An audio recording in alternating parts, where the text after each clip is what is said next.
welcome to the second quarter Milwaukee Tableau user group.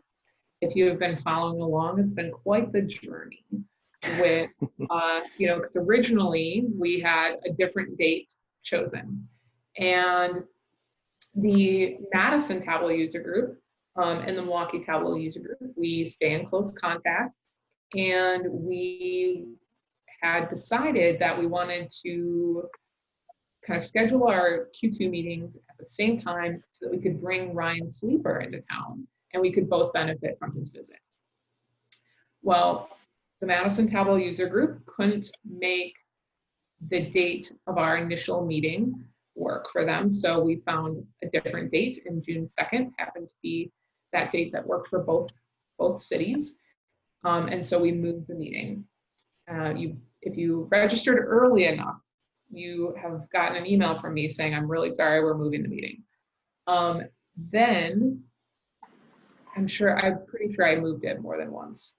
Anyway, but that brings us to now, where we had to pivot a little bit given the pandemic and host this meeting virtually, which hasn't been too bad, except I know a few of you have probably been interested in the Q2 Viz competition that we did last year. We're not doing that this year. We are doing something different though. We're doing breakout groups. So I'll talk about that in a little bit.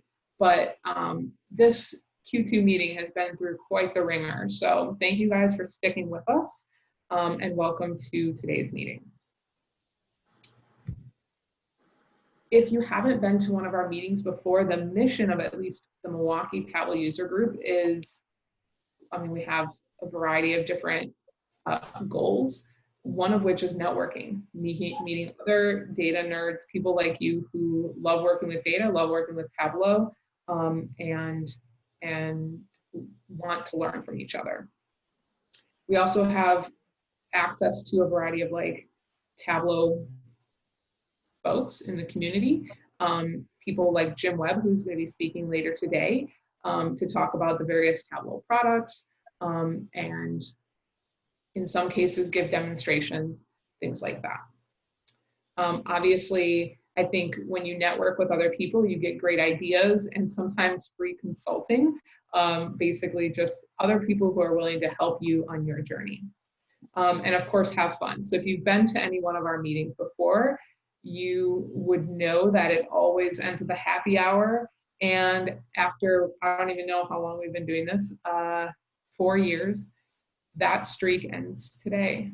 Unfortunately, there will be no happy hour following this meeting, but you could still drink at your desk. So, we won't tell anybody. But unfortunately, we're not able to offer a happy hour today. But that's what we're about. The Milwaukee Tableau user group. Today's specific meeting, we're going to go through kind of some of the standard things that you've come to know about our group. So we're going to start with just a welcome, which is what I'm doing right now, some introductions, both about us and also about you. And then we're going to get into our presentation of the day by Jim Webb, who's going to be talking about Tableau Blueprint. Now, Jim actually spoke at the last Tableau conference. I was unable to attend his presentation, which was a real bummer, but Tableau Blueprint is just a phenomenal tool. And so I'm looking forward to hearing his presentation today to learn more about how we can leverage that. So hopefully you guys are just as excited as I am. Because this is quite a long meeting, we're still gonna have our break. So you can get up, stretch your legs, depending on where you're at in the world, step outside, get some fresh, beautiful air, get a drink of water, whatever. You'll have a few minutes to do that in the middle of our meeting. Then we're gonna come back. I'm gonna go over just some resources, just all sorts of awesome things that are available to you through the Tableau community, as well as just local events. So there are events that are being put on by local organizations. Most of them are virtual though, so you can do them from the comfort of your home.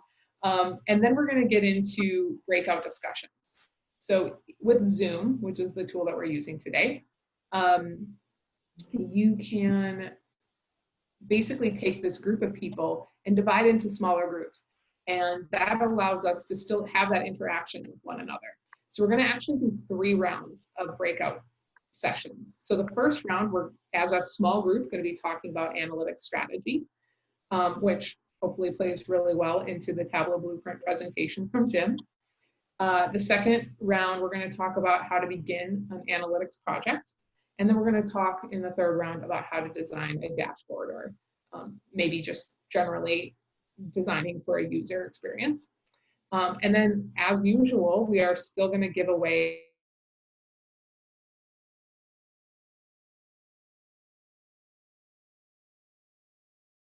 so whoever wins this prize I will send them an email. You have the option of getting certified through one of 2 Tableau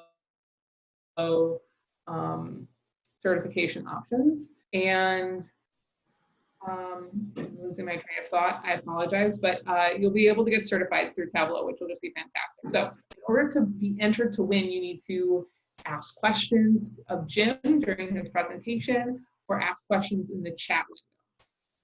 So any questions so far on the content for today?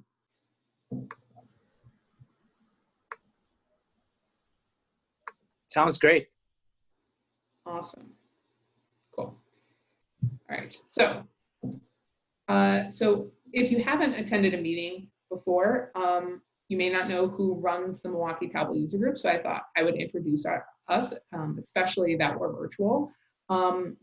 So we have a small leadership team of 5 people that you see listed here. And I used everybody's favorite thing, which is PowerPoint animations, to also provide pictures. So first on the list is myself. My name is Brandy Beals. That's me.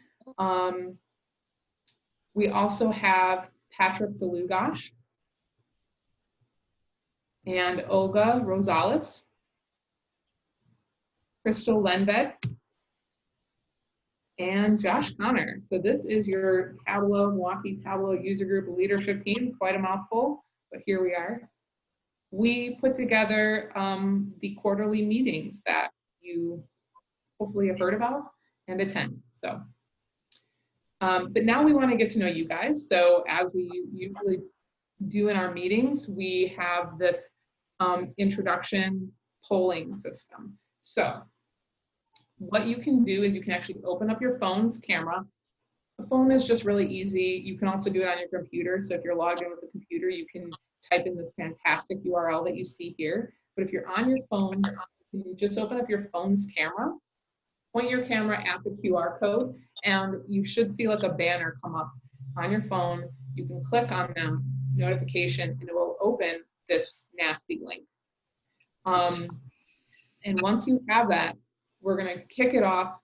What you're going to see on your screen is a question and a list of possible answers. So I just want to give everybody a few minutes to get ready. I'm going to actually jump over to here. All right. So does everybody have their, hopefully everybody has the link and is ready to go. So I'm going to get it started. And on your screen, you should now see the first question, which is, how has COVID-19 changed your working location? So are you mostly working from home, or are you mostly going into the office, or neither? So we have a lot of people working from home. Oh, and I'm sorry, Patrick, this was meant to be. That's okay. I kicked it off. You can take it. Yeah, yeah. I think a lot of us are working from home, but I know some people work at places that it's not possible to work from home, and others, maybe it's essential that they go into the office.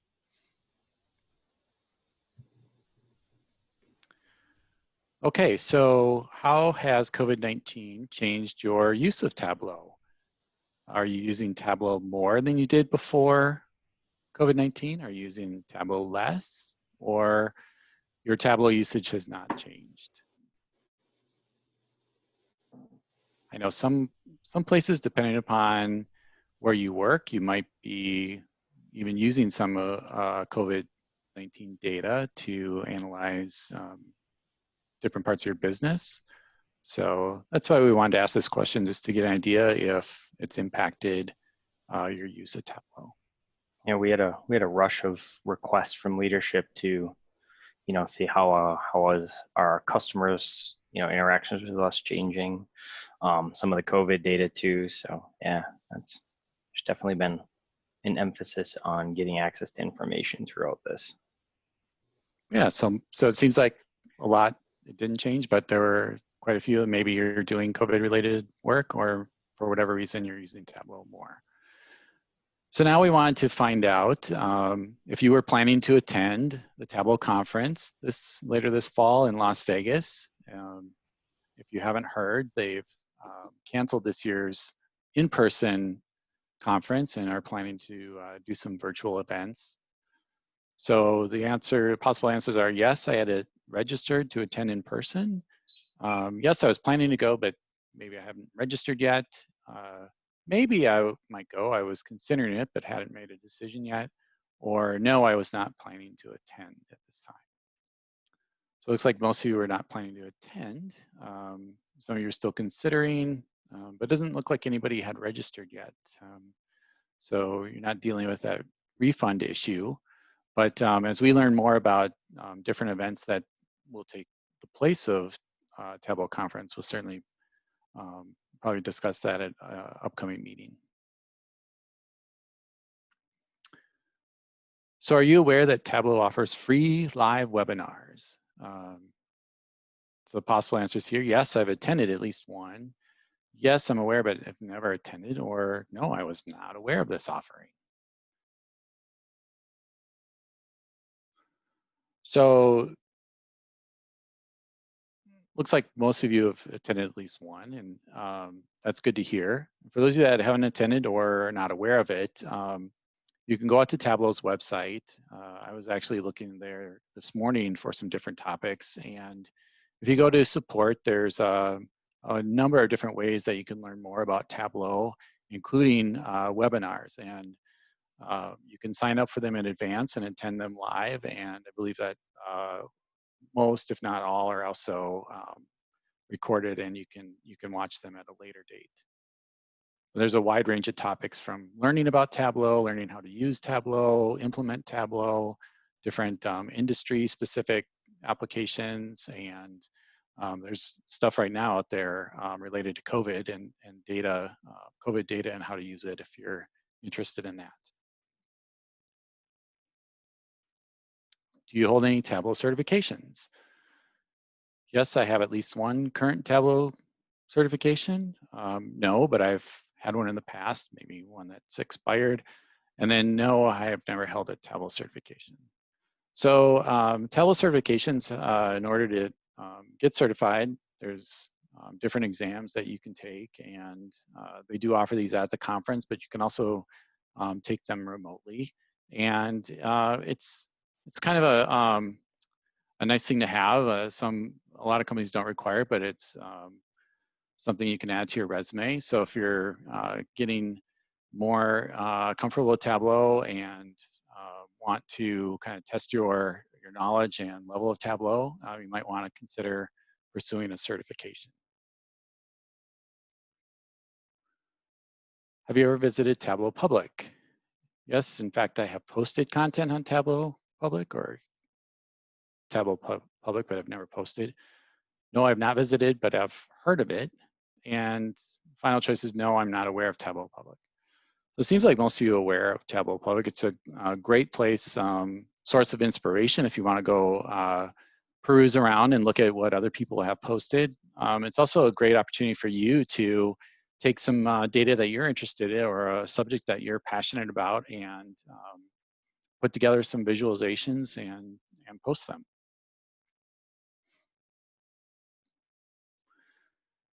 Have you used Tableau Blueprint? yes, I've used Tableau Blueprint. No, but I'm aware of it. Or no, I'm not aware of Tableau Blueprint.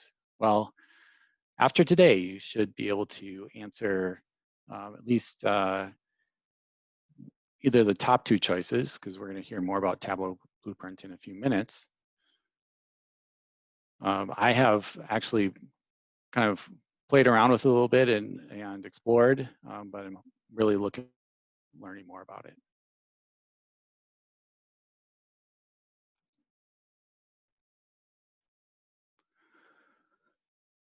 So what Tableau subjects would you like to learn about most at a future meeting? These are not all the options, but the four that we picked are tips and tricks, Tableau training options, Tableau server implementation, or Tableau prep.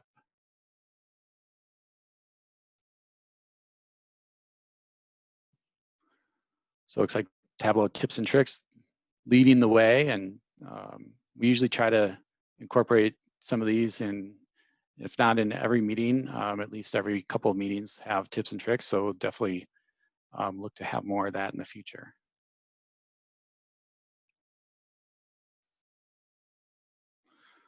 All right, so Brandy mentioned happy hour earlier. We do not have a happy hour plan today, but I've been in a couple of virtual happy hours from work, and I'm assuming some of you as well. So here are some different drinks that we've had in our virtual happy hours. Quarantini, stay-at-home Sauvignon, 6 feet away, 6 feet away pale ale, and Red Bull Fauci. And it looks like Quarantini is the most popular among these choices. Your vitamin C, right? That's right. Are these real drinks or like ones that you just made up to be funny, Patrick? These are, we actually, in one of our happy hours, one of our activities was to come up with names of drinks, different names for drinks. So whether these are real in the sense that they are produced and marketed this way, probably not, but yeah, just some different names that people came up with. So we have quite a few people interested in what a Red Bull Fauci is. Is that just like a? I think it's like a Red Bull vodka, but just whatever the doctor recommends, right? yeah. Yeah, there you go. There you go. That's fantastic. On the day, Awesome. keep the COVID away. Yeah. Well, thank you guys so much for participating in that introduction. It's always kind of fun to get to know you guys a little bit more. Yeah, and just learn a little bit more about what you want from the group, and yeah, kind of a little bit more about you, I guess, just generally. So thank you guys for participating. The tips and tricks is interesting. We see that a lot, and it'd be interesting to see kind of what, maybe we'll dig a little deeper into that. What types we might need to look at for that. So that was a good one. Yeah. Thanks everybody. Exactly. Yeah. Okay, so we've gotten through that first part of our agenda, and that brings us to our first presentation of the day, or really the only presentation for today, because the rest of the time is going to be spent together. But we have Jim Webb, who works at Tableau as a senior practice manager. He gave a fantastic presentation at Tableau conference last year about Tableau Blueprint. I have looked at Tableau Blueprint. I've gone through some of the exercises already. I think it's a fantastic tool. And I just thought that in this time, given the different, like the use of Tableau, the needs of different firms just kind of expanding, I thought it would be fantastic to have Jim come in and give his presentation to the group about Tableau Blueprint so we can all benefit from its awesomeness. So I'm going to turn it over to Jim, but don't forget to ask questions in that chat window, or even, if you want to unmute yourself and ask the question live. Jim said he's going to pause at various places throughout his presentation to take questions, so definitely ask them. And as you do, you'll be entered to win that Tableau certification voucher at the end of our meeting. Super. Thanks so much, Brandy. I will go ahead and share my screen here. So thank you very much, everybody. I really appreciate you guys taking some time out of your day to talk a little bit more about Tableau. So I am going to go ahead and share this, and hopefully that works. There we go. Wonderful. Great. So really nice to have the opportunity to speak with all of you. As Brandy mentioned, I'd love to make this as interactive as we possibly can. We were all just talking as a group of panelists before everyone joined the session that these times have been really great. I feel like I've gotten to experience more, webinars and listen to different folks talk that I wouldn't have the opportunity to speak as part of my normal day job. But it really takes away some of the back and forth and interaction. So please do feel free, drop questions into the chat. I'm going to take a little pause every now and then during this presentation to have some interaction. If you want to unmute yourself and chime in with questions, I'll break a couple of times to allow you guys to do that along the way as well. So really appreciate it. As Brandy mentioned, my name's Jim Webb. I'm a senior practice manager at Tableau. And what that means is I get to work with all of our customers on putting together consulting, training, and support packages, all to make sure that you ultimately have the resources that you need to be successful and to achieve the goals that you have for Tableau. And I'm actually a former customer myself. I used to work at Miller Coors. I was actually based here in Chicago. I'm still in Chicago, but spent a great deal of time up in the Miller Valley outside the downtown area there in Milwaukee. So spent a whole bunch of time up in Milwaukee. And as a matter of fact, the first Tableau event I ever spoke at was at a Milwaukee Tableau user group. So I'm really thrilled to have the opportunity to come back and speak again. Previously, my role was the Director of Category Management Operations. So I worked with all of our sales folks and how they presented data to our customers, tried to help them understand changing market trends, changing consumer trends, really trying to find ways to help make them more successful and ways that we could do that with data. And one of the ways we did that was with Tableau. So along that Tableau journey, I was part of the first 25 desktop licenses we ever purchased. And right before I left, we had grown that community to over 2,000 users on our Tableau server. So I've been on the Tableau journey for quite a while, both as a customer, as an employee. I've had the opportunity to see lots of different stages of that evolution. So hopefully I can share some of those insights with you today. So the other piece, just to get to know you a little bit more personally, I'm a triathlete. So when we used to be allowed to go outside, you could find me out on my bike or out on a run, sometimes trying to get in the lake and go for a swim. Just kind of what I do to keep myself busy. And today, what I really want to talk to you about is our Tableau blueprint. And I really appreciate Patrick putting together that poll. It's good to know that many of you haven't seen this before. So really excited to share what we have put together on the Tableau blueprint. What the blueprint is all about is we've talked with all of our customers that are really successful with Tableau to try to understand what is it that they do differently that sets them apart from organizations that struggle to adopt, that have a tough time changing their analytics culture. And we've kind of put all that together. We codified all that information. We grouped it together into different buckets to say, what are those things that separate organizations that really embrace analytics, where it really takes off, versus the others that struggle along their way. And we put it together in what we call the Tableau blueprint. And this is kind of the foundation of that document. We call it the subway map that breaks out some of the major things that you'll want to think about as you go through your own Tableau journey.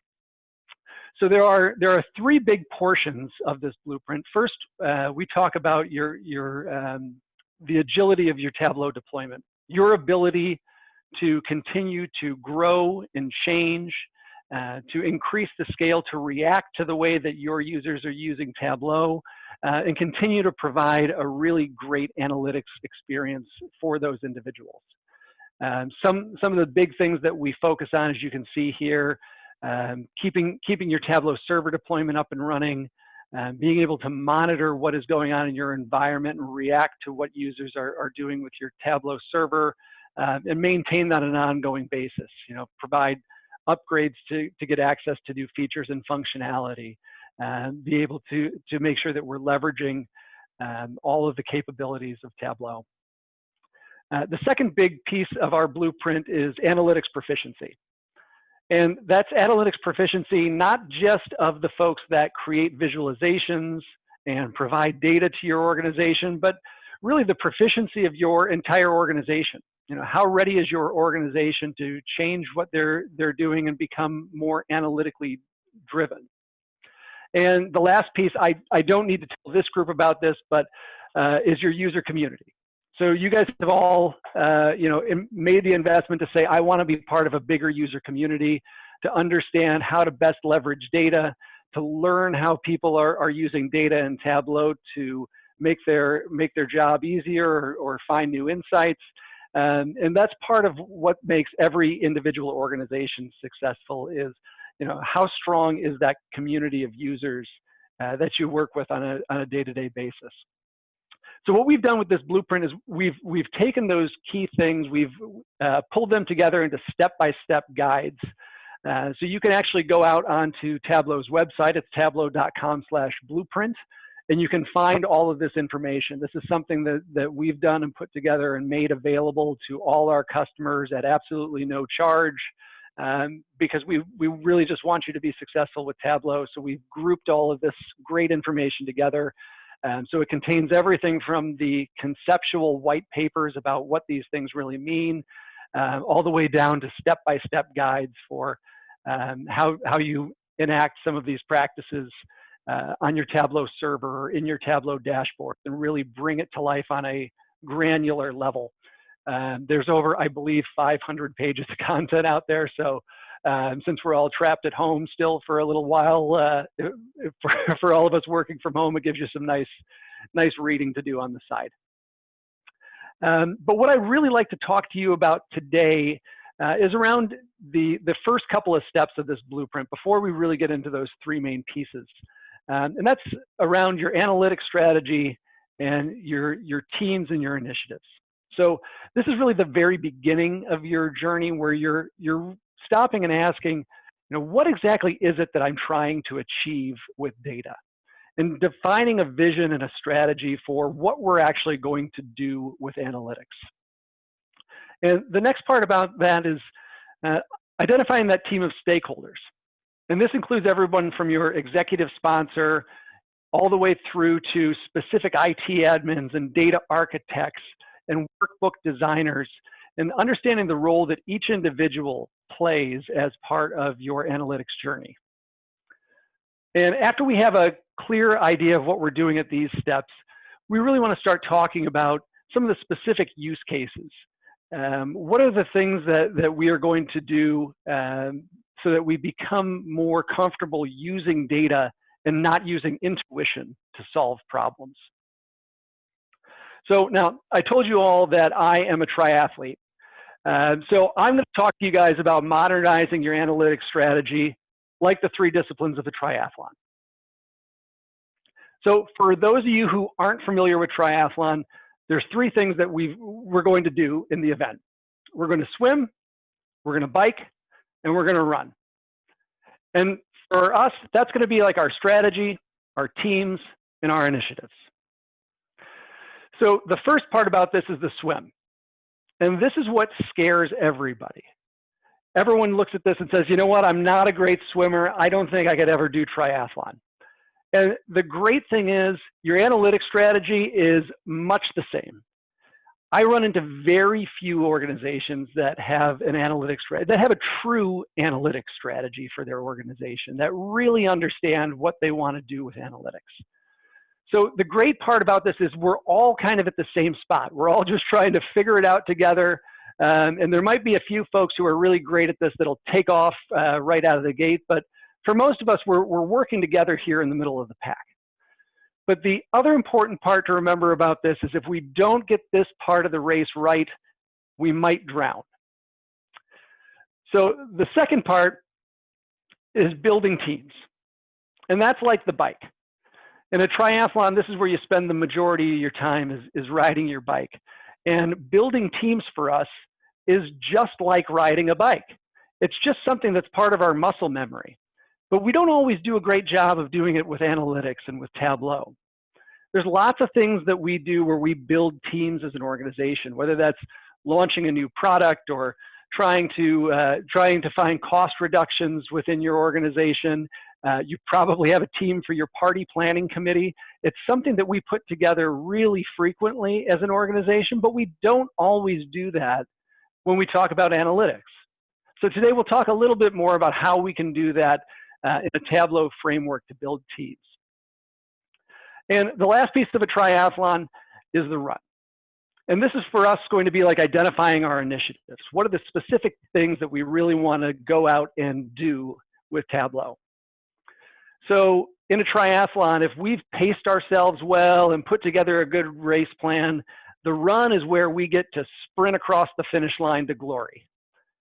But if we haven't planned well and we haven't really figured out the right way to do the other activities beforehand, this is the spot where your friends see you limping through the park and you're dumping cups of water over your head and they're cheering you on, but they're secretly concerned about your safety. So we want to make sure that all of us get to sprint across that finish line and have a really glorious finish with our Tableau initiative. So we'll talk about that today. And the last piece of my triathlon analogy here, I'm sharing with you a photo of Marinda Carfrae. Marinda is a great champion in the sport of triathlon. And Marinda has a wonderful phrase that in every triathlon race, you're going to do one of two things. You're either going to win or you're going to learn. So we're going to talk a little bit about that today, what it means to be winning with your strategy and what it looks like for some of those groups that are still learning. And this is the spot where I'd love, as we get there, to understand your feedback and hear a little bit more about what's working for you and where those opportunities still exist. So with that, I'm going to jump in the water of our strategy discussion. There go my people. I must find out where they are going so I can lead them. I know for a lot of folks that I talk to, this is a little bit what your analytics strategy might sound like. So as I talk to organizations, I hear lots of times, oh, we need to figure out a strategy for analytics. Go find out what data people are using and we'll gather that data. That'll be our analytics strategy. Well, there are probably some things that you are already trying to do in your business. I'm sure you already have some strategic objectives that you are trying to accomplish, whether that's reducing costs or selling more product or increasing customer satisfaction. There are things out there that you are trying to do every day that data could help you do more successfully. So really a good analytics strategy starts from understanding, what are your business objectives and how is data going to complement what you're already trying to do? Because being data-driven doesn't just mean adopting new data technology. Modernizing your analytics strategy really starts with understanding what you want to accomplish as an organization, and then looking for a means that data can help augment that. It's starting with your everyday challenges that you face and working backwards into a data solution. So part of that is what we've seen from traditional analytics. So this is, if we were in a more of a group setting, I like to ask what we're looking at here, but I won't make everyone unmute and hear your dog bark in the background just quite yet. But this is one of the things that we hear most frequently. What we're staring at here is a dashboard. And what a lot of people will say is, hey, when we say, what is your plan for Tableau? What are you going to do with Tableau? Well, hey, we're going to publish some dashboards. All right, well, what's the problem with that? Well, no one ever found $1 million insight looking at a dashboard. And if you think about a dashboard, a literal dashboard, your dashboard in your car was built to be ignored. It is there for occasional reference, but it is not safe to be driving around doing the primary activity that you do in your car, looking at your dashboard the whole time.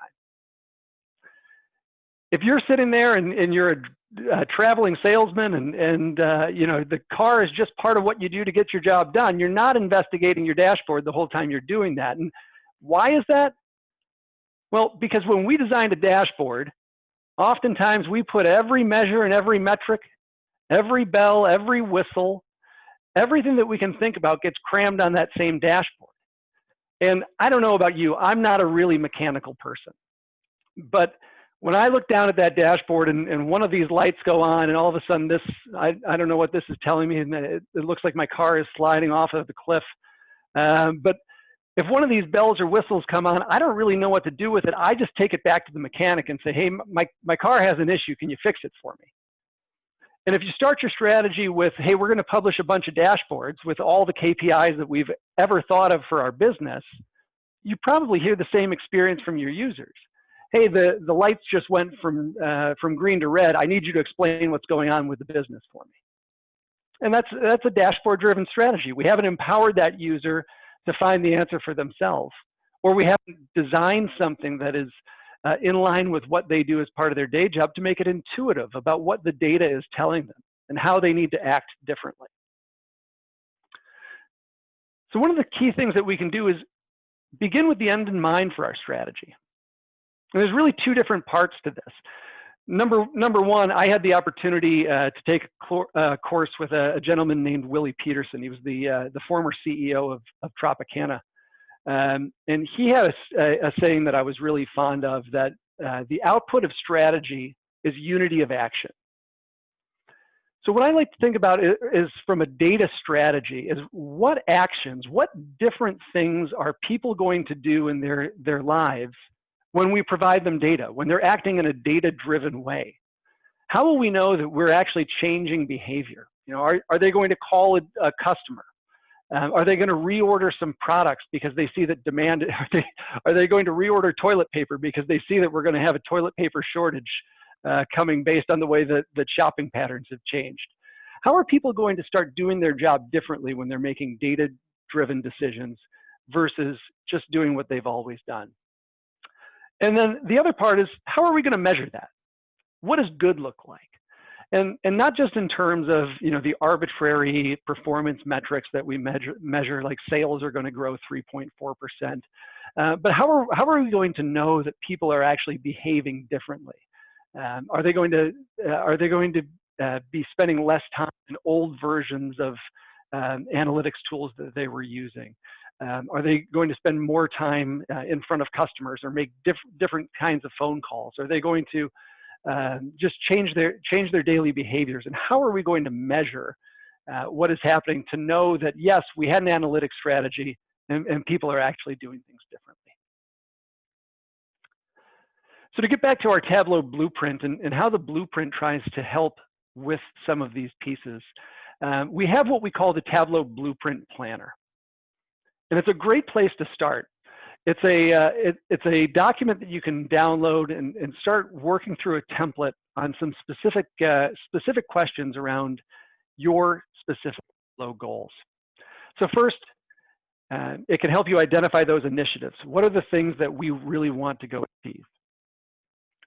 Next, understand what your challenges are there. You know, what data would make people more successful in achieving these initiatives? What are the gaps that people have in being data-driven in those jobs today? And then lastly, start to set some Tableau goals. How could we use Tableau to make people more successful in that initiative? How do we use Tableau to get around some of those specific challenges? So in summary here, for analytics strategy, number one, start with your business objectives. Start with what it is you want to do in your business every day. And then think about that unity of action. How are we going to actually see people behaving differently when they're data-driven? And how are we going to measure that to make sure that that's actually happening? Now, I told you we're going to talk a little bit about winning and learning, so I want to share one example with you. And I'd love to hear any examples that you guys have as well. when we see organizations that are winning in their analytics strategy, it's really clear what individuals will do to be successful with data. So one great example of this, we worked with a retailer who has stores all across the country, really all across the world, as a matter of fact. And one of the key things that they do to help increase sales in their outlets is having a focus on seasonal merchandise. So if you think about things like Halloween candy or Valentine's Day cards, or things that are really important for specific points of the year, but don't exist in their store on a annual basis. So these products are coming in, these products are going out. And if you don't maximize your sale in that right time window, you're really going to miss out. So they had made for years information available to store managers on whether a particular product was selling well or selling poorly, but they never really had a lot of traction in how that got executed. So we helped them put together a simple Tableau visualization that charted out for each store manager the footprint of their store. It showed them a really simple diagram of how their store was laid out, where people came in the door, where people went to the register, how they walked out, and they could plot where they had put the seasonal merchandise. And then right on that visualization, they could see, are my seasonal merchandise sales doing well? Are they doing poorly? Are they up or down from the previous year? And in that way, you've taken something that was available to them for a long time as a crosstab report that probably lived on a website somewhere that they could pull down that didn't make a lot of sense to them. And we've put it in something that was part of their everyday job. They're out on the sales floor. They know their sales floor. They know how people walk through the store. They know the things that they interact with. And now they can see, all right, this seasonal product is doing well and this seasonal product is doing poorly. And here's where I've placed them. Does that make sense for how shoppers are interacting within my store? And they can move product around and then chart how the performance increased or decreased based on what was happening. So in this way, they took a specific business objective, selling seasonal product. They thought about what they wanted their employees to do. They want to place those in the most effective areas possible. And they took the employee that knows the most about it, that store manager who knows his or her individual outlet. And they could clearly measure success. Were the sales up or were they down? So in this way, they took a business objective. They didn't take a store manager out of the flow of the things that they do on a regular day. They could stay on the store floor, see a really simple visualization, and take action. So this is a great way that we see people winning, and ways that we see organizations that are still learning in this is kind of where that retailer was. The data existed, but the next steps of what that store manager needed to do just weren't clear to that data consumer. So here I'll take a pause, and I'd love to hear any thoughts or any similar stories that any of you would like to share around what winning looks like with a successful strategy for you or for other organizations.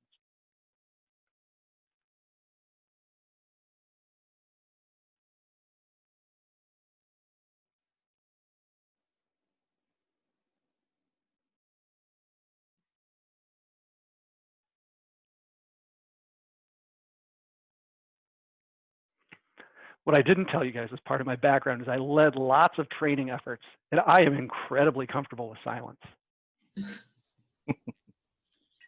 I have one question, but I'm not sure if it's sort of jumping ahead in what you're presenting.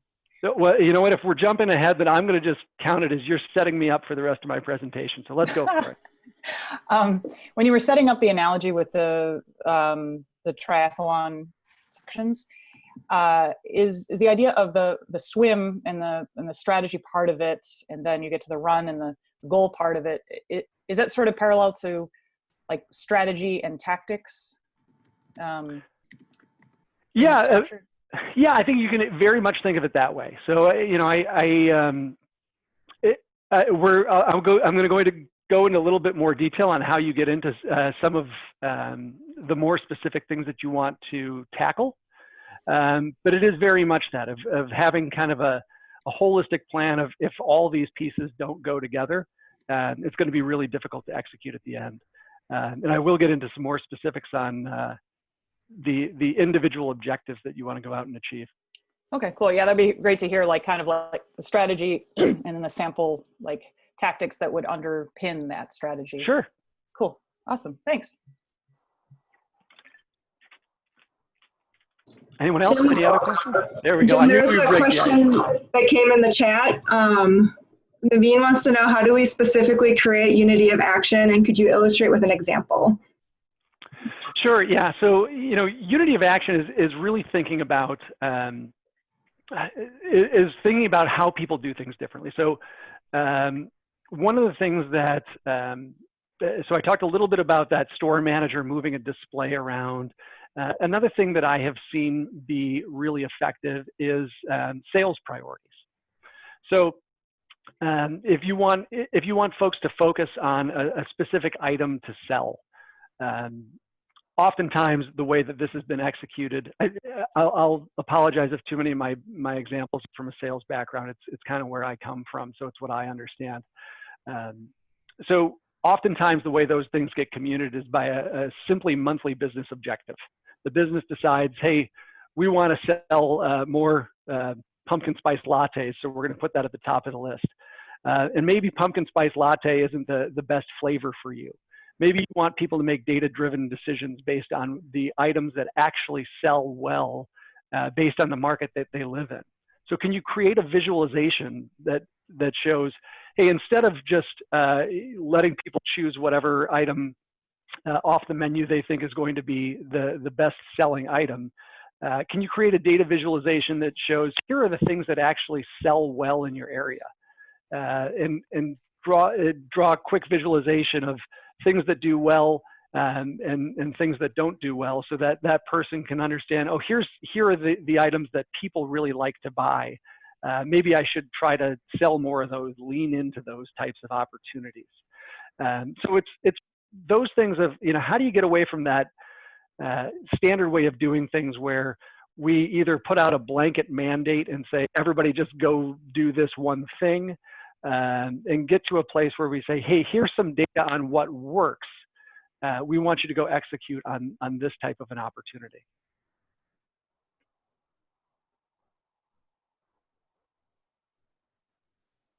Others? How do you get unity around, I guess, so it's unity of action, but like unity on measures of success? Because I feel like everybody wants to do the strategy part. Everybody wants to, you know, get those fun milestones out there and the timelines and the time frames. And then, you know, sometimes there'll be an execution plan and all of that. But I feel like that's where it, you know, really, things really start to break down. And there's been a lot of enhancements with team management and team, you know, planning and, you know, with the whole movement behind Agile and Scrum. But I feel like that doesn't, you know, that doesn't always translate back to the strategy or even get reflected into it. So the action piece and then the measure of success one is one that I see that is always so extremely hard to translate to. So. Yeah, I think that's a great question. And frankly, you know, as a Tableau employee, I see this a lot. So there's a lot of times where we go in and we talk to someone about, hey, what do you want to measure? And they say, hey, here are our KPIs and here's what we want to go measure.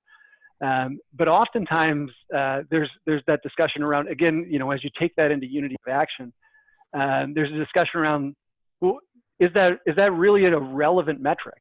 You know, does that KPI really affect the way things happen with your business and your goals? So oftentimes there's a whole project that's a step back from that says like, hey, wait, like before we go out and determine the data that we want to make available to people, the things that we want to be measuring, is there a whole, you know, project, a step before that says, hey, let's analyze the KPIs and understand which ones have the strongest linkage to actually driving business results.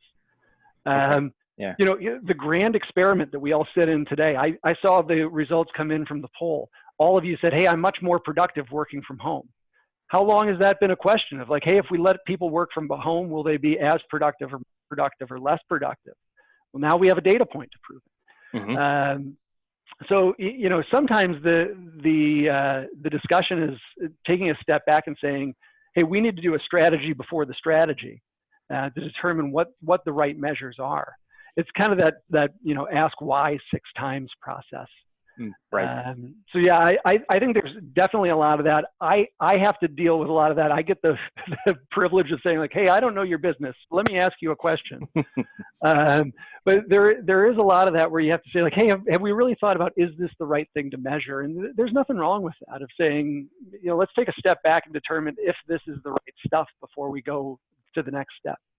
And I suppose it really gets to emphasizing those types of questions, you know, that sort of thinking process, developing really that as a culture within the organization or the area which you're in, because that's where it you know, it really comes from, is this, you know, if that's something that you do and you plan your strategy and execution or your KPIs, your measures that way, then that's something you will. But getting it started is the hard part.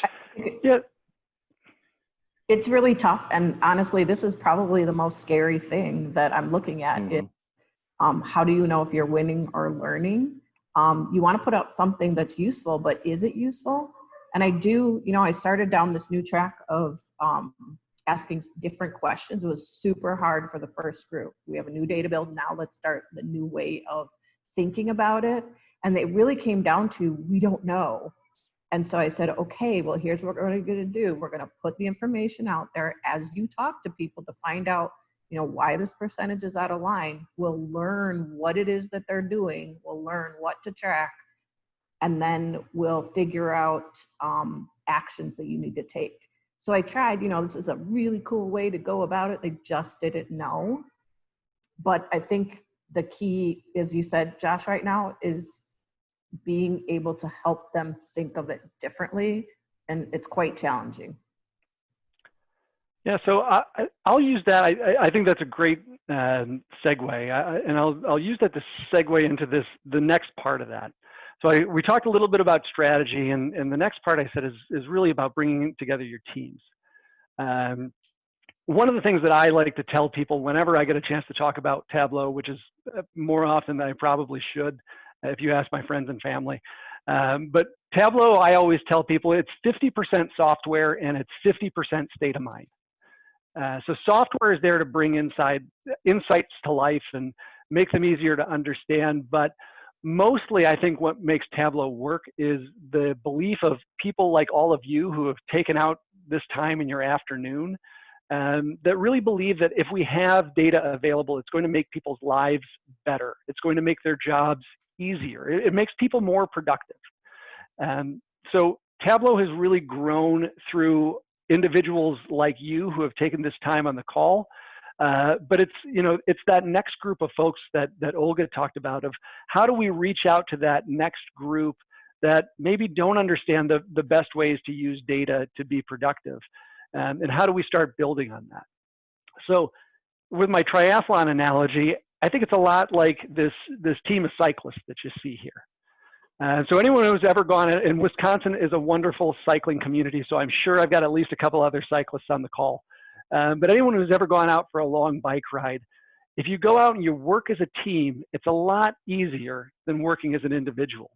If you're the guy in the front of this bike line here, you have to take all the wind resistance, you have to set the pace, you actually have to be the one who pays attention to where you're going, and that can be difficult. It requires a lot of energy, but the great part about it is if you have this team of folks and you can actually take turns working through these difficult challenges, it becomes a lot easier. So historically, we've relied on a few individuals that have said, okay, here's the KPIs that we're going to go through. But if we can go through that process of saying, hey, we're going to try a few things. We're going to see what works and what doesn't. And then we're going to continue to iterate and do things differently. We can actually be much more effective. And the other piece I'll point out here about this analogy, the other key part of having our teams, if you look way in the background there, you'll see the team car. And the team car is a really important thing. It's there to bring you a new water bottle when you need it. It's there if you get a flat tire, they can help you change it. And this is a lot like our executive sponsor. as part of our project. Someone who is there that puts together a formal process, that pulls the team together, that can bring us resources, provides alignment to what we're doing. So it's, it's that team that's out there doing the hard work and pedaling hard every day, along with our executive sponsor who's there to provide some formal structure and guidance that's really going to make us successful as a team. And as you get into this, we already started talking about some of this, but a lot of analytics processes fail because we don't define some formal roles up front. So you have all these questions with any project of, who's going to review this content and who's going to own the data. I'm sure you can think of a dozen other things that I haven't listed here on the slide. But really it's deciding who is going to help us pull together all of these different parts of our journey and start putting those roles in place in a formal way where we know we can depend on people. Because if we don't do that, projects tend to go one of two ways. First is your traditional BI path where you only have a few people who understand the data and only a few people get to publish the data. We're going to publish one report and we only get to do it one time. And someone comes down the mountain and behold, we have a dashboard. And then the other alternative to this, and I've seen this more times than not, is we put together what we like to call self-service analytics. And we just turn people loose into an environment and we don't give them any guidance and we don't put any guardrails in place. And all of a sudden what we end up with is this giant knot of data sources and extracts and reports and metrics and calculations, and no one really understands what any of it is about, so they just start rebuilding it themselves. And we end up with duplicating work and duplicating data, and no one's really standardized on anything. So where we really want to try to get to is somewhere in between these two extremes, where we have some good rules in place and we have processes, but we still allow people to get out there and make their own analytics and make their own mistakes. So as part of the blueprint, again, on how the blueprint can help, I'm going to provide with you one quick model of how you could put together a team to help understand some strategic goals around data. This is by no means the right answer. It's probably not the only answer. It's probably not the only answer for any one of your organizations. You'll probably have different structures for different use cases. But so places where I always recommend starting is a steering committee. Who are the folks who are going to help us decide which direction we're going? And some good folks to include on that is obviously we need members of our IT team who can bring us the formal structure, and then members of those lines of business, the folks that understand, here are the things that we want to go accomplish. That might be comprised of different competing business leads. Again, some of those folks who are going to today go out and build one thing right-handed, and then their counterpart goes out and builds it left-handed, and now we're doing the same thing. Well, are there opportunities for synergy there? And then, from that steering committee, maybe they play a part in a community of practice or a center of excellence, however you might like to term it. But they can provide guidance to that community of practice. Here are some initiatives that we're trying to accomplish as a leadership team. Here are some of the strategies that we're trying to put in place. And it's important on that community of practice to have resources that sit within each of these lines of business, folks that can take the overall strategy and initiative and say, oh, great, this is how we apply this to my line of business, to what I'm trying to achieve. So that it's not just coming from the top down, but it also comes from the bottom up, so that all those individual people building resources at a line of business can provide upward feedback on what's working and what's not working. So this flow of information goes two ways. And then you've got your individual analysts that sit out there on every business team and build content. So your community of practice can bring back the things that work and don't. They can bring back content standards. They can bring back information on standardized data sets so that everyone's building from the same sets of content and talking with each other. And as you go out there and you look at some of the things we have available within Tableau Blueprint, we have lots of other different governance models, lots of other different structures for communities of practice and resources. Great things that are good thought starters.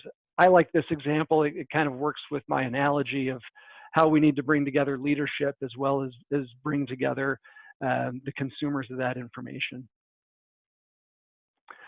And an important part about this is really trying to understand how we build, not just for the folks that we have today, but how we put together a learning path so that when we bring new people into the steering committee or the community of practice, or we have new business leaders that want to onboard their teams into our data strategy, how are we going to help educate them? How are we going to help enable them with some of the tools that are available currently?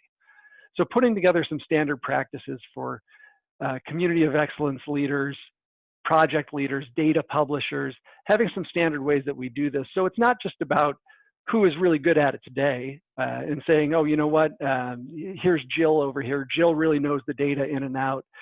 She can come in and help us put together that database. And here's Bob. Bob's great with visualizations. We'll let Bob be the expert on visualizations, because someday those folks are going to win the lottery and move on and go on to bigger and better things. So how are we going to help make this not just a part of the skill set that we have today, but really part of our culture and how we operate as a team and part of our norms and procedures.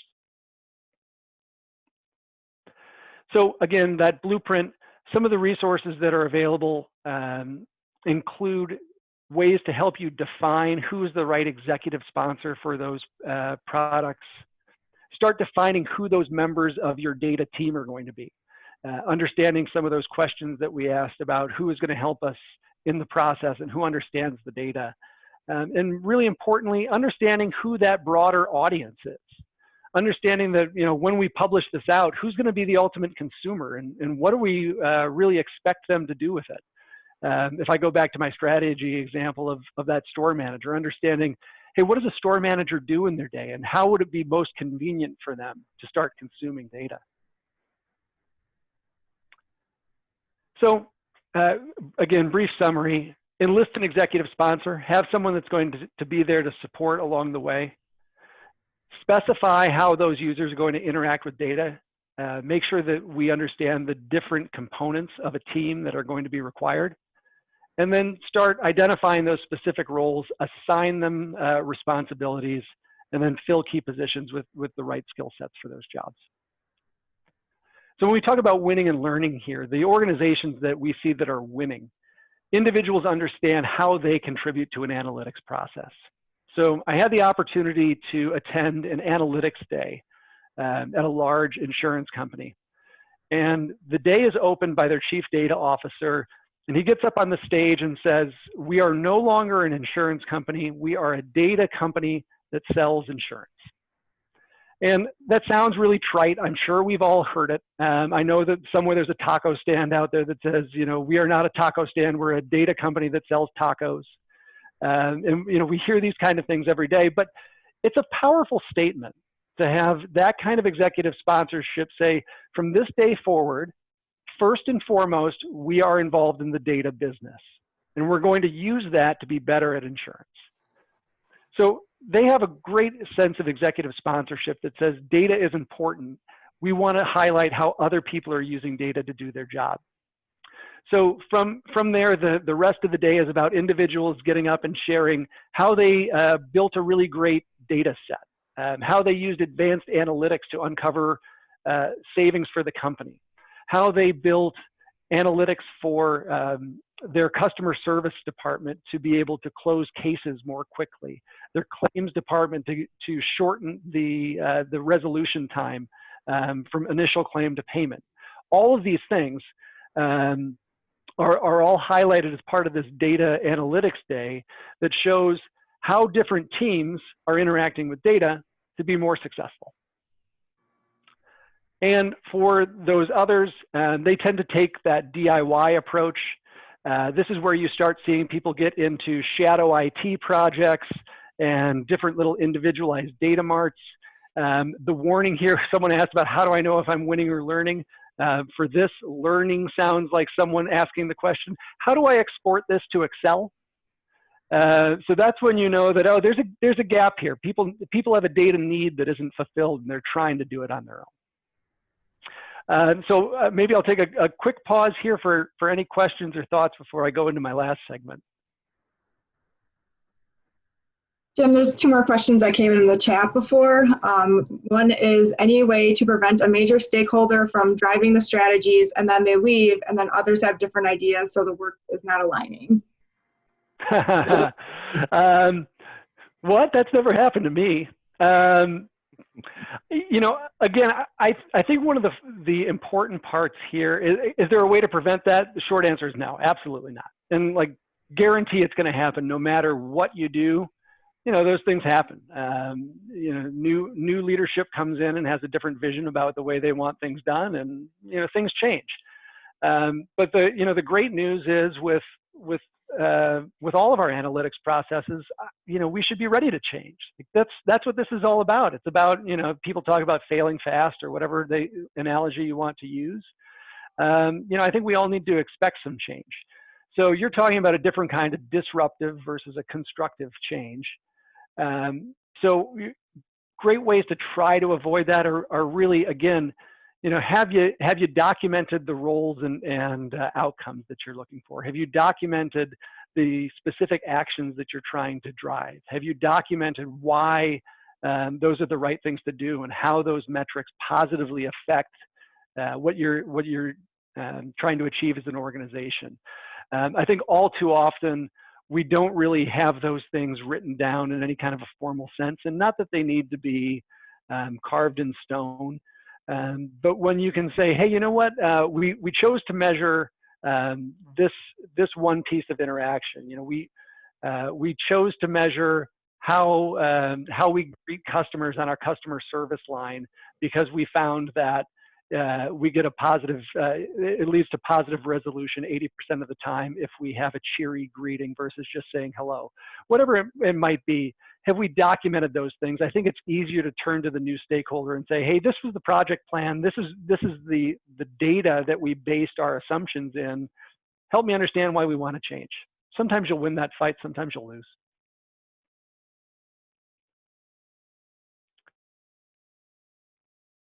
Anything else? Others? There was another question. What is the best way to convince a stakeholder that putting all the measures on a dashboard is not the best practice?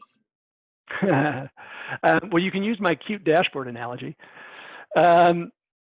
Again, I think you really need to talk, and for that stakeholder, that might be the right thing. Like, okay, so like that's what they want to see. I think in reality, you can talk to those folks. Most of our dashboards, if you're really honest with yourself, are a poor man's version of outlier analysis. You're putting together, you'll have 40 KPIs in the dashboard. The only one you care about is the one that's red, right? I mean, I think that's most of it. And I think you can talk to most stakeholders and say, hey, what do you really care about? Do you care about the 39 things that are going well, or do you care about the one thing that's an issue? Because if you care about the one thing that's an issue, that's a data-driven alert. Let me talk to you about how we can not put anything in your inbox every day unless there's something we need your attention on. We live in a modern BI world. We should leverage the modern BI tools that we have. Some people are going to want to see the 39 green lights every day anyway.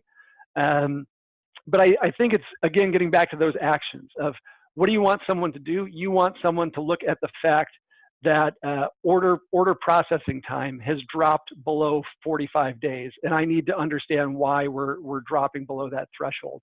And when you have that conversation around what you're interested in is not the things that are doing well, you just want to know what to dig into. They're going to say, yeah, of course. And then you can talk to them about, hey, what you're doing is outlier analysis. We're always going to have those dashboards. We're always going to have the giant business metric dashboards. I don't foresee those going away, but analytics objectives are different. Hey, Jim, one question. You mentioned, the age-old question that I think all of us have gotten, how do I export this to Excel? What's the first thing that goes through your mind when you get asked that question? You know, is there a good way we should think about responding to it? You know, should we think of it as we made as developers a mistake in how we built it, or just what are your thoughts about how to think about that when we get asked that question? I think the great news is, number one, you've got someone who's engaged and curious in what you've made available to them. Like, that's great. for starters, there's user engagement there, and that's something to be proud of. It's really a question of like, hey, tell me what you want to do with it. And oftentimes it's something simple. I need to pivot rows to columns.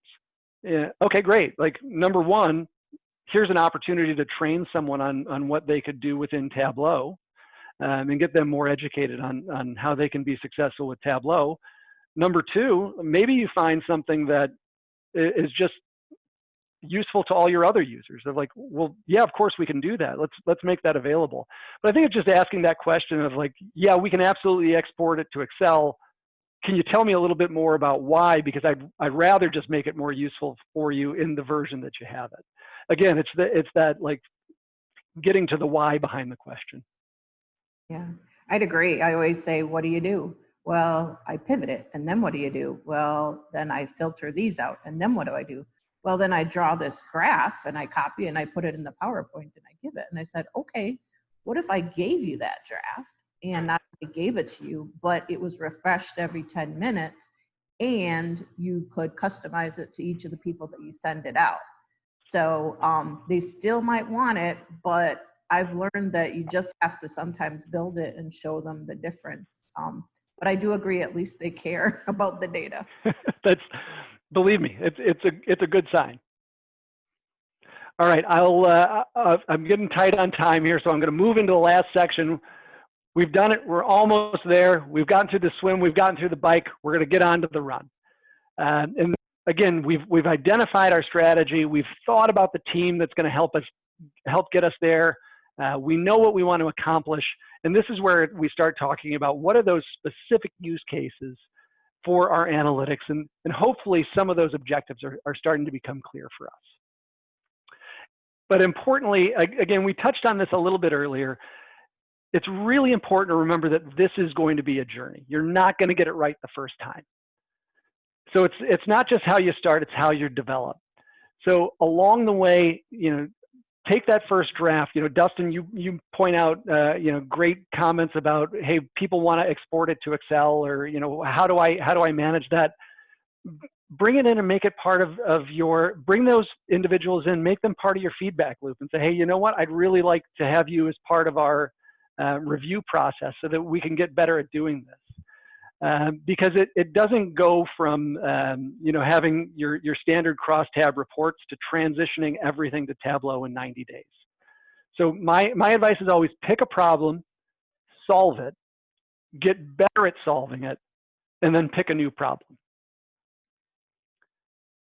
And it's really important as you do this, keep your eyes on the target. So again, if it's about outlier analysis, find that thing that you're going to go solve, and create one specific visualization that's geared to that purpose. Avoid that scope creep, because in this way you can start to show how you make people more effective when the objective of analytics is really clear. Part of the challenge of the analytics we've published historically, it was a massive project. It took us 9 months to stand up the one source of the truth dashboard. We're only going to get one chance to do it, so let's make sure everything's in there.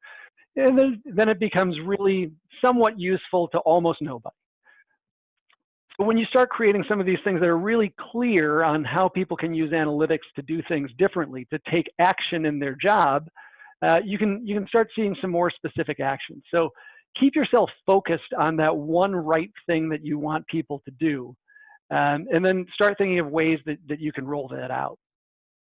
And I would imagine that there are many of you thinking right now, Jim, that's lovely advice, but you don't understand my organization. My organization is not ready for data.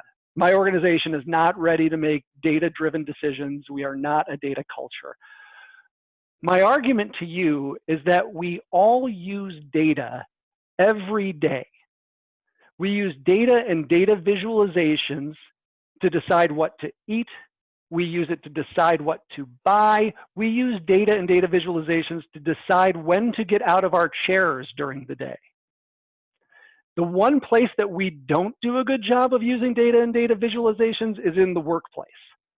It is the last place in all of our lives where we're still using jumbled tables of numbers, and we're trying to come to insight through all of this mess of information, where in our everyday lives, we've taken these principles and whittled them down to very, very specific things that anyone can take insight from, and anyone can take action from. So as you start getting into those specific use cases, the things that you really want people to go do, really think about how you can refine it, make it as simple as possible. I spoke about mobile apps at a Tableau event a little while back. One of the analogies I give, you have probably somewhere in the neighborhood of 120 to 150 mobile apps on your phone, and you didn't download the user manual for any of them. They're just clear enough that you know how it works. You download it, you push the button, 5 minutes later, you're riding in the backseat of a stranger's car. That's the same kind of simplicity that we should strive for with analytics to help people make data-driven decisions. Part of that principle is encapsulated in a quote I like from Abraham Lincoln. We should really think about how we can spend most of our time making the things that we do simpler and easier to use, how we can really iterate and refine so that we're not building that giant catch-all thing that no one really understands or finds interesting, but how we can take that user feedback, how we make that part of a continuing process to evolve and to change and continue to sharpen the axe of what we do from an analytical standpoint. So think about as you get to this implementation stage, as you get to this phase where you're bringing your strategy to your team and it's coming to life with what you want them to specifically do, how are you going to continue to seek feedback from your analytics audience? And importantly, how are you going to look in the mirror and say, yeah, you know what, that's true. I do need to revise that a little bit. It's not as useful as I thought it might be. So as you start creating use cases, again, I urge you to take a look at Tableau Blueprint. This helps you lay out things like what are your specific business objectives, understanding the specific things that you want your audience to go do. Who are those people that are going to view it? What are their roles? Where are they at when they're viewing this visualization? What are some of the actions they're going to take? And then helping you decide on what are the right types of visualization to help make those things as useful as possible. So again, in quick summary here, understand the things that are going to have the largest impact and design your solutions to fit that purpose. Resist the urge to creep out in scope and seek feedback and make sure that we iterate as needed to make those things useful. And then just really briefly on the winning and learning here, organizations that are winning, a solution is in place, there's a defined business goal and it's being achieved. We can see it happening. And I'll give you a quick example. At Tableau conference, I had the opportunity to speak with a food bank. And whether you're aware of it or not, food insecurity is a huge challenge in this country.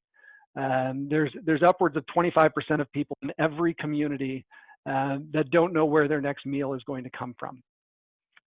The food bank in Maine realized they had a very large problem when you look at it. The folks that worked with their donor partners, the Walmarts and food manufacturers of the world that would donate food to this food bank, they didn't understand what good looked like. They didn't know what an average donation looked like. They didn't know how much food their counterparts were bringing into the food bank on a regular basis. And the food bank created one simple visualization that just showed all the partner relationship managers how much had been donated by each partner organization. And by doing this, they created, they gamified it a little bit. They created some constructive competition amongst these folks, and they were able to increase donations by 20%. And when you think about there are 20% fewer families that have to worry about where their next meal is coming from because of one visualization, that's a really powerful data message. That's a powerful message about how people can use data to make their lives better. So when we talk about learning here, oftentimes you hear things like, hey, well, we're saving time, but we don't really know how people are using this. It only takes me an hour to publish the monthly report instead of a full day. That's great. We want you to save time, but we also want you to be better at what you do.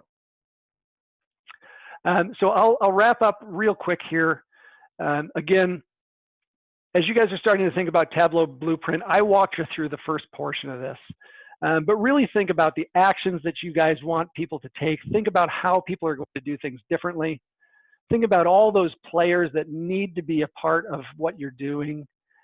And remember to, don't try to do everything all at once. Prioritize those use cases. Find things that are going to go out and make a difference in what you're doing. And lastly, again, I encourage all of you, I know we had a lot of folks who said they haven't seen the Tableau Blueprint. I really encourage you to go out to tableau.com/blueprint. There's lots of great resources and every single one of them is free. It's a great place to go out and learn more about what you can be doing. So I will pause for any quick questions. I know I'm right at my time here. Jim, going back to the project team aspect, Sean was wondering if there's a particular organization structure that you've seen that works best for delivering valuable analytics to an organization. So for example, one analytics team supporting all divisions, or analysts within each division that has a dotted line relationship to tie them together. Yeah, that's the answer to that is a solid yes. I think it really, I hate these kind of answers. It's a squishy softball answer, but it really depends largely on the type of organization and what's going to help you with making the decisions. Some of the things that I would look for in making that decision, how empowered are some of the individuals who are consuming data versus those who are publishing data? Does it make sense to have a more hybrid approach where we bring in some of the end users? If you think about, are we a team that is publishing data and analytics out to a group of analysts? Their needs and their desire for involvement are going to be very different than if you are, a team that is publishing data out for service technicians to tell if they're ahead or behind schedule. So I think there's just a lot of variability. You have to kind of assess the needs of what the team is going to want to see.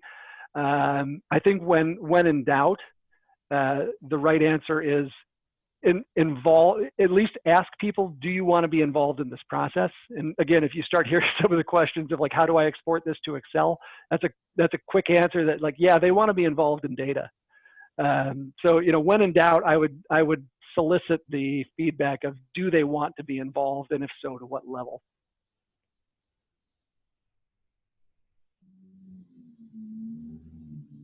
I would always err on that side rather than erring on the side of like, let's not involve other people. No one likes to be told what to do.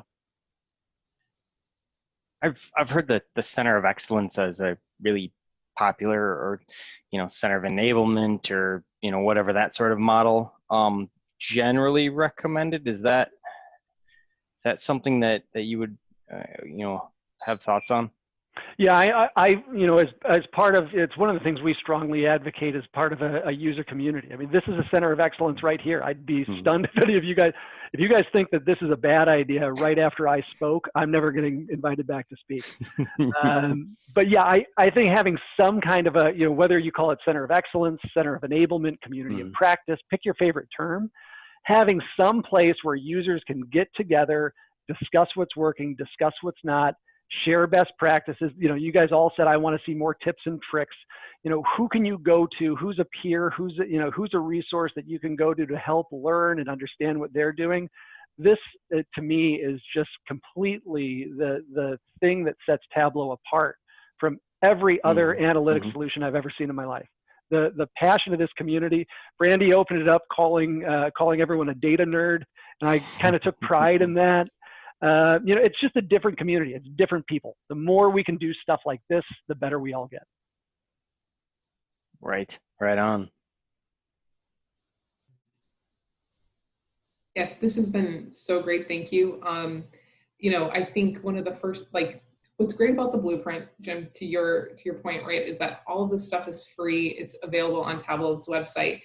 But what you might not, Jim, I don't think you spoke too much to this, but you can actually take a quiz as like somebody representing your organization. You can take this quiz and you actually get like a customized like report saying you kind of score, you know, well in these areas, but you have some work to do in these areas of your blueprint. And so I thought that that was really nice. So you can kind of focus in on areas like, you know, maybe you have a strategy and you have an executive sponsor, but you really need to focus on building that community. Tableau Blueprint makes it really easy. And I mean, I love Tableau, clearly.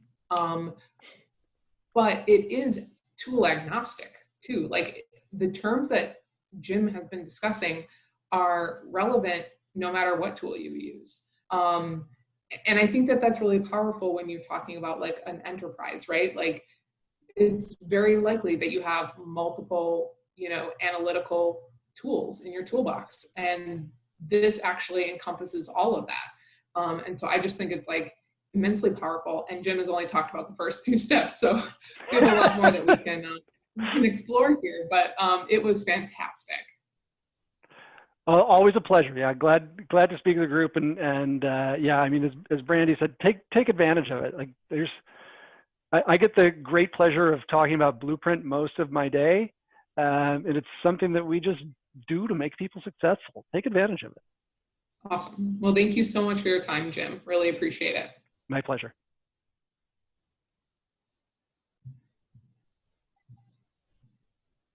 All right, I'm going to. So that was Jim. Fantastic, just wonderful presentation. We are now at our break, and we're just a few minutes behind schedule, but nothing, you know, that bad. But let's give it about 10 minutes. So be back at 2:40, and we'll get started with the next few sections of our meeting. Hopefully, it's been fantastic so far. I feel like we're going to get an opportunity to really talk about what Jim talk in small groups about what Jim has talked to us about. And if you're not already connected with us on LinkedIn, we post a lot there. We have a Slack group for the Milwaukee Tableau user group, and you can find all of our future events at that page. So if you need something to do during the break, feel free to connect with us, but you'll have about 10 minutes.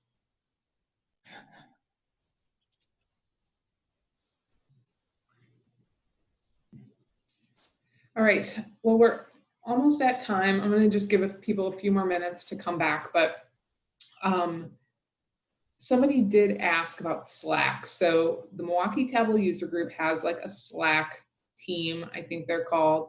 And in order to, I don't know if anybody heard my dog, but that was my other dog who doesn't like to bark that much, but wants to be by me. Hold on. Come here, honey. Hi. Anyway, oh, she's gonna come and say hi. Oh, you don't, hello. Okay, anyway, sorry. In order to join our Slack team, it's actually probably easiest if we send you an invite. So if you wanna put your, throw your name into the group chat or send us an email, we can send an invite to you from Slack, and then you'll use that email to sign up. So in Slack, you can direct message with an individual person, or you can join a channel, which is just kind of like a group, and the channels each have different topics. So there's one about data visualization. There's one about events. There's ones about conferences and things like that. So we don't have a lot of activity, but maybe you can help us change that, because I think it's just mostly the leaders posting stuff. But we would love to be able to have these types of conversations about strategy and things like that. So I feel like Slack just makes it really easy. Okay, so I am going to run through a few more things before we jump into the breakout groups. Something to know though for the breakout groups, I mean, if you're comfortable turning on your video, I think that would be fantastic. One of the reasons we wanted to do these breakout groups is to be able to kind of replicate what we can get when we're in person, which is that networking, that connection between people. And if you're able to turn on your video, that's fantastic. If you don't feel comfortable with that, that's totally fine. We'd love to just chat with you. But just giving you some time to prepare. Like Patrick mentioned earlier, the Tableau conference in person will no longer be happening, but they are kind of working on ways to reimagine that event. There's lots of other things that are available to you though. So one thing that Tableau has, just released the 2020.2 release, just came out, so you can check out the new features. A few kind of big things is this concept of defining relationships. So let's say you have a bunch of different tables, and you can define the relationships between those tables, and as you use fields from those different tables, Tableau will kind of dynamically create those connections and only bring in the relevant data. So like you can define relationships between like 5 tables, but if you're only using fields from 3 of them, Tableau will only query those 3 tables, is my understanding. There's also the ability to create a metric from a Tableau dashboard, and then you can create metrics from multiple Tableau dashboards.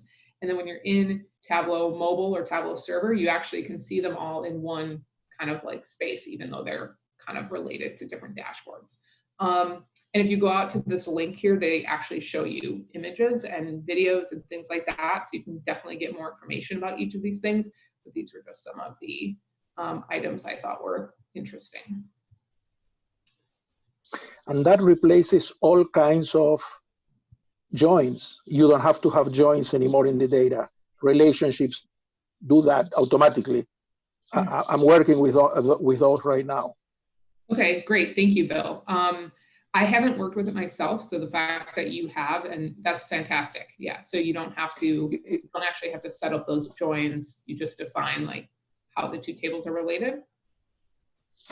You just define how the 2 tables are related, and then if you are upgrading, you can either keep the joins as migrated or destroy the joins, and relationships will create them from scratch for you. Oh, cool. And it creates it very, very well. It has some artificial intelligence there that it creates the joins, whether it's a left outer or an inner or a full outer join. It does it perfectly without you having to worry about it. Yes. Fantastic. Of course, I'm not surprised that Tableau does a fantastic job with their upgrades. I feel like for the most part, most upgrades are pretty smooth and they make it pretty seamless. So that's fantastic. And Alex, I see your message in the chat when you say no longer be happening. That sounds permanent. I'm just talking about 2020. Although I think they are, aware that we don't know much about the coronavirus and what future events might be. But at least for 2020, the Tableau Conference Europe and Tableau Conference, they just call it regular Tableau Conference, I guess, but the one that would have been held in Las Vegas this year, they will not be happening this year. I don't know about future events. Gotcha. Yes, I agree. I hope it comes back. I think it's fantastic. I think, as much as we are maybe more productive working from home, I think that there's also, you get a little bit something different when you're able to connect in person. So I agree. I hope it comes back. Okay, so other types of Tableau resources. Tableau has been doing a phenomenal job at engaging the community, even though we can't be together. So Tableau recently came out with something called e-learning, and they've made it available for free for 90 days. That expires June 30th. So essentially what it is clear learning paths. So Tableau has tons of free content online, but there's just so much.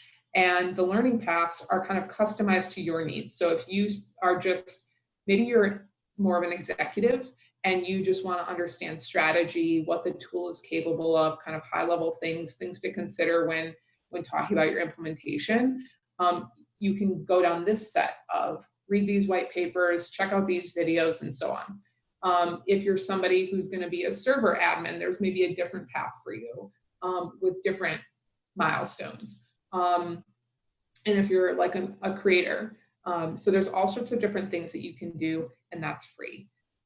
Their desktop specialist certification is 50% off until June 30th. It's usually $100, so now it's only $50. And this is kind of like the entry-level certification. So desktop specialist is that first level of Tableau desktop certification that you can get. They also have free training videos.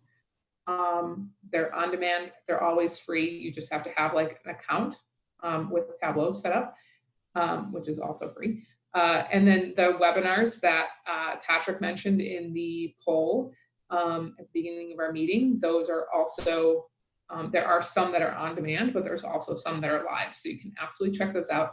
And then there's just a ton more community events. A lot of them are virtual right now. So you don't have to be in Milwaukee to be a part of this meeting. You also don't have to be a part of, you don't have to live in Cleveland to take part in the Cleveland Tug. So check out all of the events. All right, a few other things that I thought were awesome. Ryan Sleeper, I just got an email from him, not from him, like, I'm a groupie and I am on his mailing list. So I got the email that everybody on his mailing list got about his newest book that just came out. So it's called Innovative Tableau. And it just takes what he wrote about in his first book, Practical Tableau, and just takes it to the next level and just furthers your knowledge and understanding and education of Tableau and what's possible with it. So you can check that out. And by the way, I'll be sharing this presentation with all of the links on Slack and LinkedIn after this meeting. So don't feel like you need to write down all these links. So sorry if you already did that. Okay, so we are going to do something new for like at least a virtual meeting that I've ever done before. And it's a breakout discussion. So, hold on.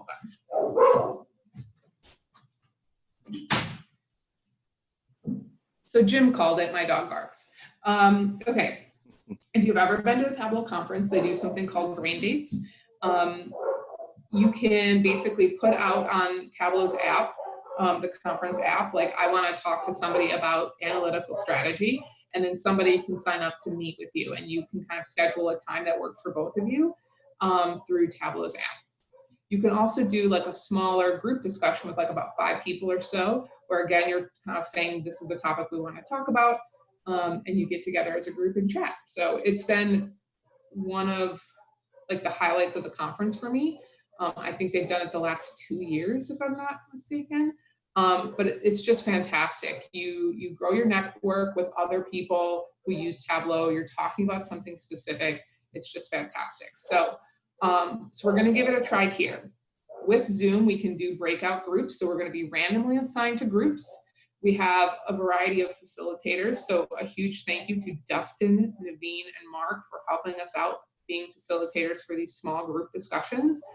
We're going to do 3 rounds. The first round, we're going to just talk about analytics strategy. So a little bit about what Jim was talking about. We're going to do that for about 20 minutes. Then we're going to be reshuffled. And the next time we meet, we're going to talk about where to begin with a project. We're going to be reshuffled again. And we're going to talk about how we design a dashboard or design for a user experience. So hopefully I did a good job explaining that. We're gonna figure out how this works. Does anybody have any questions, I guess, before we kick it off? All right, I was muted. Sorry. Yeah, you were. Thank you guys all so much for doing this. Thank you, a huge thank you to our facilitators, Dustin, Naveen, and Mark. Thank you guys so much for taking the time to lead these discussions. I certainly found them, I thought it was fun. It was great to hear from everybody. And I feel like we had some great discussions. So I hope you found them valuable. I am sorry I had to cut that last one short a little bit, but I wanted to get through a few more slides here at the end before hopefully ending on time. So I'm gonna have to rush through these last few. If you've ever been to one of our meetings, this is a normal occurrence for Brandy. So if you like today's breakouts, actually, Dustin, if you're on, I know you wanted to speak to this a little bit, so I'm gonna turn it over to you. Yeah, I know. So, hey, I'm Dustin. So facilitated a few of the sessions here. So I'm Director of Analytics at Masterlock. I also enjoyed these sessions. It was good to learn from you guys, and it was fun as well. So would agree with Brandy on that. One thing that Brandy and I have been talking about is setting up sessions like this outside of TUG. And so if you did like kind of this format and this opportunity to talk with, learn from your peers in this kind of a capacity, we are exploring holding sessions like this outside of TUG. And so the whole purpose of it is really, just the reason why we did this today, meet and learn from each other, get fresh ideas. Sometimes in your own organization, in your own little world silo, you can get just a little bit stale. Sometimes I know I do, just in terms of getting fresh ideas and kind of breaking out of problems that I'm having. Also just quickly build networks. So I think, after we kind of got chugging today, everyone got more comfortable talking and got to know each other a little bit. And it is amazing kind of how quickly you get to know others, in a format even like this, virtually. So, at Tableau conference, when we had brain dates, which Brandy mentioned before we broke out, those were sessions just kind of like this, face-to-face. Obviously, we didn't have COVID at the time, but, you'd get together with a group of folks, which is kind of what we're envisioning around a certain topic. And, from the brain dates that I've participated in, a lot of times I've stayed in touch with the folks that I had brain dates with. We've connected on LinkedIn. I see what they're doing now, even 2 years later. They see what I'm doing, what I'm posting, things like that. Continue to share ideas, like I said, even years beyond. So all of these reasons are reasons why we'd like to actually bring this concept to Milwaukee. What we're envisioning is kind of doing this in a small group setting, again, like the brain dates at conference, or if you haven't been to conference, just kind of like what we did just now, 6, 7, 8 people, short, put 45, 60 minutes. So it'd be a little bit longer than what we did today, but still pretty short. We would do these virtually until it's safe to meet in person, or maybe just continue them virtually if that's what folks are more comfortable with. But they'd be focused more on one topic, and I put some examples up there, but very similar to what we did here. The only thing is we could have some topics that are more focused on what industry you're in or what function you're in, like sales and marketing analysts, things like that. We are going to include a survey in the meeting recap, I think, Brandy, that you're going to send out, just to gauge interest from the group as to whether this is something that you'd like to do more of, you'd like to do this outside of TUG. So take a look at that, and feel free to give us your thoughts on that. Won't do it if no one wants to do it, but also are glad to start organizing it if there is an interest in it. So I will turn it back to Brandy. Thanks, Dustin. And thank you for this fantastic idea. It's been great, and I think we have a lot to learn from one another. So we're able to do that. I think that's fantastic. So all right, a few more slides here.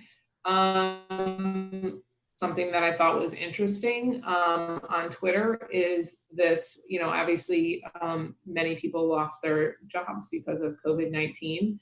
And if that maybe describes you, you can enter some information about yourself in this Google form. And then there's a Tableau dashboard on Tableau Public. If you're looking for work, or if you're looking to hire somebody who knows Tableau, there's a dashboard out there to pair you up. So again, I will be PDFing this and sharing this on LinkedIn and Slack after this meeting. Tableau also has created something called Data for Kids, an easy way to help kids with parents who have children at home. It may be a nice resource. Upcoming schedule, again, you can find that on the link I shared during our break, but we have a few meetings coming up. Our next meeting, so I think there's a little, it's somewhat confusing and I completely understand why. There's the Milwaukee Tableau user group that meets in person. We meet every quarter. There's also something called the Wisconsin Virtual Tableau user group. That's a combination of efforts by the Madison and Milwaukee Tableau user groups to hold a quarterly virtual user group. Really, there's people in Green Bay, so you get extra meetings if you want to join both, but the Milwaukee ones are in person. But anyway, our Q3 event, we're planning on doing a trivia event. We'll see how we feel about doing it in person, currently scheduled for August 13th. And of course, you can always email us about really anything. If you have ideas, we want to hear your ideas. We want to know what's valuable to you. What would you like to see more of? Like, we can only guess. So if you don't give us that info, we're just going to guess. So reach out.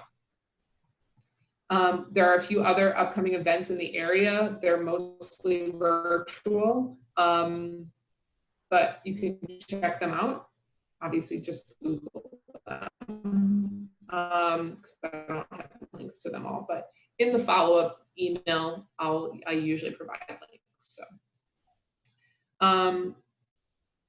oh yeah. So this event on the 11th, it's kind of cool. I just heard about it. It's a debate on Twitter using the hashtag #DataBizDebate. So something really cool and nerdy to check out. I'll definitely be there. So, okay, I'm sorry, really rushing at the end here, and I know I'm over time, but we're giving away the opportunity to get certified by Tableau. You can choose either between the Tableau Desktop Associate exam, which is kind of the level 2, or Tableau Server Associate with it, which is the first level of the Tableau Server certification. And we're just choosing a random number, and the person who made that comment or question in the group chat is the winner. And the winner is Dustin. Congratulations. I don't know whether you're certified already, but now you can get certified. I'm not. So I'm going to follow up with you. I look forward to becoming certified. Good, fantastic. I'll follow up with you in an email regarding how to take advantage of that. So thank you guys all so much for coming to today's meeting. It's really been fantastic. Lots of good discussions and content. Jim, thank you so much for taking the time out of your day to present and hang out with us with the breakout rooms. So, and Alyssa, thank you so much for your help putting together the breakout rooms and making that happen, for everyone for doing a fantastic job participating, to our facilitators and everybody who's involved in making these meetings happen. It's fantastic. Thank you guys so much. Yes, thank you.